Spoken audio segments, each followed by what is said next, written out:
வணக்கம் நண்பர்களே. நான் இன்றைக்கி எங்கள் ஊர் கிராமத்துக்கு வந்திருந்தேன். மீன் நிறைய இருந்துச்சு ஆற்றுல. சரி பிடிக்கலான்னு சொல்லிவிட்டு ஒரு சின்ன வலையை ஏற்பாடு பண்ணி மீன் பிடிக்க இறங்கிட்டேன். பிடிச்சிட்டு இருக்கும் போதே ஒரு பாம்புங்க எட்டி பார்த்துச்சு, என்னடா பண்ணுறீங்கன்னு. அதை டிஸ்டர்ப் பண்ணாமல் நான் பாட்டுக்கு என் வேலையை பார்த்தேன்.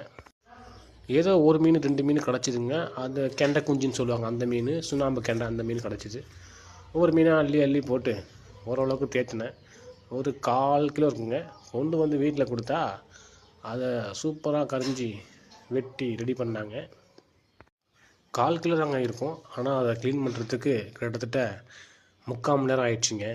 அப்புறமா அதை நல்லா அலசி, அப்புறமா அதில் சால்ட்டு, கல் உப்பு சேர்த்து, அப்புறம் அதுக்கு போட்டு க்ளீன் பண்ணி, அதுக்கப்புறம் மஞ்சள்தூள் சேர்த்து அதுலேயும் க்ளீன் பண்ணி ஒரு வழியாக ஏற்பாடு பண்ணியாச்சுங்க. குழம்பு வைக்கிறதுக்கு ரெடி ஆகிடுச்சு.